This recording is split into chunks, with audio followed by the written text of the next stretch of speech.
મધ્ય ગુજરાતના સૌથી મોટા અનાજ કરિયાણાના માર્કેટ હાથીખાનામાં વડોદરા શહેર એસઓજીએ દરોડા પાડ્યા તેમજ ગુરુકૃપા ટ્રેડર્સ નામની દુકાનમાંથી શંકાસ્પદ મરચા, હળદર, ધાણા જીરુંના સેમ્પલ લઈ લેબોરેટરીમાં તપાસ અર્થે મોકલવામાં આવ્યા। વડોદરા સ્પેશિયલ ઓપરેશન ગ્રુપ અને ફૂડ એન્ડ ડ્રગ્સ વિભાગ દ્વારા સંયુક્ત રીતે આજે મધ્ય ગુજરાતના સૌથી મોટા ગણાતા કરિયાણા માર્કેટ હાથીખાનામાંથી શંકાસ્પદ ખાદ્ય પદાર્થનો જથ્થો પકડી પાડ્યો છે। તાજેતરમાં એસઓજી અને ફૂડ વિભાગ દ્વારા શહેરના જાણીતા રેસ્ટોરન્ટમાં જઈને ખાદ્ય પદાર્થમાં કોઈપણ પ્રકારની મિલાવટ કરવામાં આવી રહી છે કે નહીં તે અંગેની સ્થળ તપાસ કરવામાં આવી હતી, જે જોતા જ મિલાવટખોરોમાં ડરનો માહોલ જોવા મળી રહ્યો છે। છેલ્લા કેટલાય સમયથી વડોદરામાં સ્પેશિયલ ઓપરેશન ગ્રુપ અને ફૂડ એન્ડ ડ્રગ્સ વિભાગ દ્વારા સંયુક્ત રીતે ખાદ્ય પદાર્થો વેચતી વિવિધ જગ્યાઓ પર જઈને ગુણવત્તાને લઈને તપાસ કરવામાં આવી રહી છે। તાજેતરમાં વડોદરા એસઓજી દ્વારા કફ સિરપનો શંકાસ્પદ જથ્થો મોટી માત્રામાં પકડી પાડવામાં આવ્યો છે, જેની વધુ તપાસ હાથ ધરવામાં આવી રહી છે। તેવામાં આજે એસઓજી અને ફૂડ એન્ડ ડ્રગ્સ વિભાગ વડોદરામાં આવેલા મધ્ય ગુજરાતના સૌથી મોટા અનાજ કરિયાણા માર્કેટ હાથીખાનામાં તુલસીવાડી ગેટ પાસે આવેલી ગુરુકૃપા ટ્રેડર્સ નામની દુકાનમાંથી શંકાસ્પદ મરચા, ધાણા જીરું, હળદર તથા મસાલા પકડી પાડ્યા છે।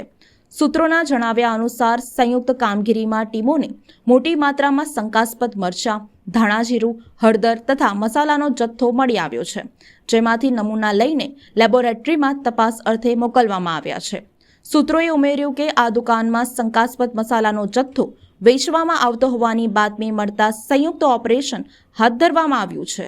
ખાસ કરીને જે એસઓજીની ટીમ દ્વારા બાતમીના આધારે અમને જાણ કરી અને અમને ખોરાક શાખા ફૂડ ડિપાર્ટમેન્ટ વડોદરા મહાનગરપાલિકા ટીમ તથા એસઓજીની ટીમ સંયુક્તપણે ખાસ કરીને આ જે શંકાસ્પદ મરચાંનો જથ્થો તથા ધાણા પાવડરનો જથ્થો જે દુકાને વેચાય છે જ્યાં ગોડાઉન છે બંને જગ્યાએ આપણે રેડ કરવામાં આવી છે। રેડ કરીને જેટલો પણ માલ નમૂના લઈ અને એને સીઝ કરવામાં આવે છે। દુકાન જે લાયસન્સ નહીં હોય એને બંધ કરવામાં આવે છે। 40 કિલો દાણા પાવડર છે।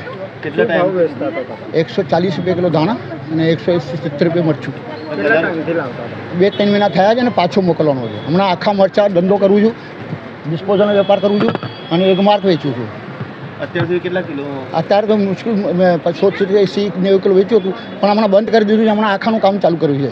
અત્યાર સુધી કેટલા કિલો માલ વેચાયો છે? 70-80 કિલો વેચ્યું છે મુશ્કેલથી, અને એ બી પાછો આવે છે અને પાર્ટીને પાછા ચાલવાનું છે। હમણાં આખા મરચાનો વેપાર ચાલુ કર્યું છે અને આખા મરચાનો ધંધો ચાલુ છે। અમદાવાદનો કયો વેપારી? અમદાવાદથી આપ્યું છે કૃપા ટ્રેડર્સનું, માતાજી કૃપા ટ્રેડિંગ કંપની છે અમદાવાદ મધુપુરા અને માતાજી ટ્રેડિંગ।